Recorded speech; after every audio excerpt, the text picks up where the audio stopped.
ほら、早く支度して。主婦の朝はまるで嵐のように目まぐるしい。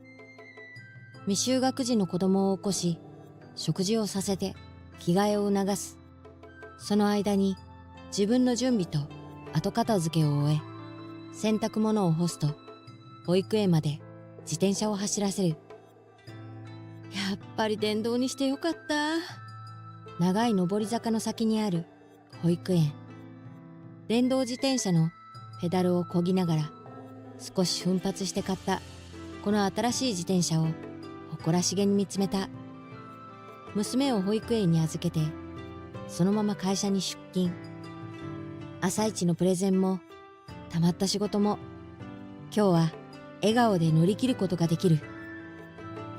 今日頑張れば週末は楽しみにしていた同窓会だもんね。土曜日の夜に高校時代の同窓会がある。結婚してから随分と仲間内の飲み会に参加できていないし、久しぶりに自由に出歩けることが嬉しかった。少し前まで夜泣きがあったけど、今は落ち着いているし、夫と一緒に義実家に泊まるって言ってたから、何も気にしないで羽伸ばせるな。喜びがあふれそうになるのを必死にこらえながら、私はいつもの倍のスピードで仕事を次々に片付けていった。そして待ちに待った週末。やばい、遅刻しそう。久しぶりにバッチリメイクと服にこだわった私は、集合時間ギリギリになってしまったことに焦りを感じていた。待ち合わせ場所はここから数駅先のダイニングバー。電車で行くより自転車で走った方のが早い。電動だし。お酒は飲むけど帰りは乗らずに押して帰ればいいよね。一瞬の間にどうやって向かおうか考えた後、愛用している電動自転車を全力で漕ぎ始めた。遅れてごめんなさい。息を切らして店に入ると、そこには懐かしい顔ぶれが揃っていた。昔の記憶が呼び起こされて、感動で涙が出そうになるのを笑顔でごまかしながら席に着く私。自分のためにこうして時間を使うのはいつぶりだろう。今だけは母親でも妻でもない私自身になれる気がして、高校生だった頃の懐かしい思い出が次々に頭をよぎった。もう全員集まってるの？千春がまだだよ。私の目の前に座っている信子がにっこりと微笑んでいった。彼女は学生時代よく話していたクラスメイト。控えめでおとなしい性格だけれど、常に成績は学年でトップだった秀才。放課後によく勉強を教えてもらっていた私の恩人だ。千春か。私は苦笑いをしながらその名前をかみしめる。同級生の中で一番苦手だったのがこの千春だったのだ。彼女は見た目が派手で声も大きく、やることなすことが目立っていた。どちらかといえば悪目立ちという方が的確な表現かもしれない。見た目もギャルで、私や信子とはあまり合わないような性格。千春自身からもそんな私たちを常に見下しているような視線を感じていた。普段から何かと高飛車な態度で、話しているだけで心が重くなってしまう。それでも私はできるだけ周りに敵を作りたくないがゆえ、なるべく笑顔で接してきた。みんなには会いたかったけど、千春には会いたくないんだよな。でももう最後に会ってからかなり経ってるし、大人になっているかもしれない。あまり昔のことにとらわれずに接するように心がけよう。そう思ったのもつかの間、彼女はヒールを鳴らしながら私たちの前に現れた。あら、懐かしい。久しぶり。一目でぎょっとした。全身をハイブランドで固めて派手な化粧をした千春が目の前に現れたからだ。遅刻していることを全く気にしていないのか、悪びれる様子もない。やっぱり何も変わってないかも。瞬時にそれを察した私。けれど不運にも千春の席は私の隣となった。久しぶりだね。元気だった？あんた久しぶり。こんな庶民的なところ久々に来たわ。開始早々嫌味な一言からなのは千春らしいといえばそうなのかもしれないけれど、彼女の扱いに慣れている同級生たちはなんとなく彼女の言葉を聞き流していた。そういえば聞いてよ。店の前にダッサい自転車があったんだけど。それぞれがお酒を飲み始めた頃、千春は思い出したかのように不満を口にした。店の前に止めている自転車といえば私のものだけだったはず。千春が何を言い出すのか、私は固唾を飲んで見ていた。こんなところに自転車で来るとかみっともないわよね。私絶対に乗りたくないもの。相変わらず他人をバカにする口調に私は内心イラッとしていた。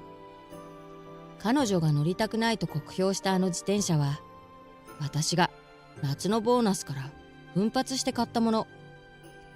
小回りが利くし、何よりバッテリーの持ちがいいと人気の商品だ。子育てしている人間には自転車は必須アイテム。熱弁したい気持ちをぐっとこらえて私は千春に作り笑顔を見せた。それ私のかもしれない。ちょうど今年電動のやつに乗り換えたんだよね。坂道とかすごく便利だよ。なんとか場の雰囲気を悪くしないようにとできるだけ明るく返した私に千春は大きな笑い声を上げた。冗談でしょ。自転車でここまで来たなんて信じられない。恥ずかしくないの？さすが底辺の生活しているだけあるわね。肉体労働ご苦労様。何が恥ずかしいのか理解できない私は異常なのだろうか。他の同級生たちも私たちの会話に釘付けになっている。私なんて夫の運転手付き外国車でここまで来たのよ。さすがに一般的な庶民の生活でそこまでは無理だろうけど、せめてタクシーとかで来れないのかしら。自転車って噛みしめるように笑う千春に私はポカンと口を開けていた。確か千春は2年前に大企業の社長と結婚したと聞いた。特別仲が良かったわけでもないので結婚式には呼ばれなかったけれど、玉の腰に乗った途端庶民を見下し始める彼女の性格は学生時代よりも輪をかけてひどくなっている気がした。千春はその後も誰が聞いたわけでもないのに延々と自慢話をし続けた。せっかく楽しみにしていた久しぶりの飲み会だったのに興味のない話を聞かされ続け、私は精神的に疲れ果ててしまった。アミ、一緒に帰ろう。千春の話がほとんどだった同窓会もやっと終わりを迎えた。それぞれがちりぢりに家に帰る中、店を出て自転車を押していく私に信子が駆け寄る。みんなに会えたのは嬉しかったのに、なんだか疲れちゃった。げっそりとした私の横顔を見て信子はうなずく。千春、高校卒業してからずっと水商売で普通の企業に勤めたことないらしいよ。金銭感覚がおかしいのはそのせいじゃないかな。信子は私の自転車のハンドルを優しく撫でて笑う。電動自転車って結構重たいんでしょ？でも便利だって言うもんね。小回り利くし。信子の優しい微笑みは昔のまま何も変わっていない。千春に言われて気にしていることに気づいていたのか、彼女は私の自転車を褒めてくれた。ありがとう。細やかな心遣いにさっきまですさんでいた胸が温かくなる。彼女は昔から日だまりのように私に元気をくれる存在だった。そういえば信子は最近どう？お父さんのお店継ぐんだっけ？そのつもりなんだけど、まだまだ父には及ばなくて。彼女の実家は3代続く割烹料理店。父親の後を継ぐため、毎日店で腕を磨いているようだ。いいなあ、今度食べに行きたい。いつでも待ってるよ。子供向けメニューもあるから。ありがとう。でもお店は結構高級店じゃない？いろんなすごい人とか来るでしょ？まあそれなりに。そんなところに子供連れて行って場違いじゃないかな。全然。いろんな人にうちの料理食べてほしいもん。私は店がお客さんを選ぶんじゃなくて、お客さんに選ばれる店になりたいと思ってるから。信子らしいな。ねえ、近いうちにまた2人で会おうよ。なんだか話足りないもん。いいの？アミ、仕事も家庭もあるから忙しいと思ってなかなか声かけられなかったんだよね。嬉しい。昔の親友に再会し嬉しくなった私は、近いうちに2人で会うことを約束して別れた。あんなに疲れていたはずなのに、信子と話したおかげでまたほかほかと温かい気持ちになることができた。千春のことは忘れよう。もう今後ほとんど会うこともないだろうし。確かに私の家庭は夫と2人共働きでなんとか生活していけるくらいの一般的な家庭だ。でも千春のことを羨ましいとは少しも思わない。お金を手にしたことで他人を見下すような心の貧しい人間にはなりたくなかった。2ヶ月後。じゃがいもと人参とトマト。いつも訪れる町のスーパーで仕事帰りに買い物をしていた時のこと。夕食の買い物を終えて駐輪場に向かっている途中、背後から声をかけられた。ああ、見つけたわよ、アミ。聞き慣れた声で振り返ると、そこには鬼のような形相の千春がいた。格好は相変わらず派手だったけれど、彼女は数ヶ月前私のことをバカにしていたというのに、自分も自転車を引いている。あれだけ高級会社でマウントを取っていたというのに、どういう風の吹き回しだろう。アミ、あんた私の夫に何か言ったでしょ。何のお話？とぼけるんじゃないわよ。待ってよ、私は結婚式にすら行かなかったんだから。千春の旦那さんと面識があるわけないじゃない。冷静に考えたらわかるでしょ。だったらなんで同窓会のやりとりを夫が知っていたのよ。誰かが言ったことに間違いはないんだから。そんなことを私に言われても、公衆の面前だというのにお構いなしに声を荒げる千春に私は呆れていた。根拠もない恨みに困り果てていると、そこへたまたまお店のお使いで来ていた信子が加わる。どうしたの？全部アミのせいよ。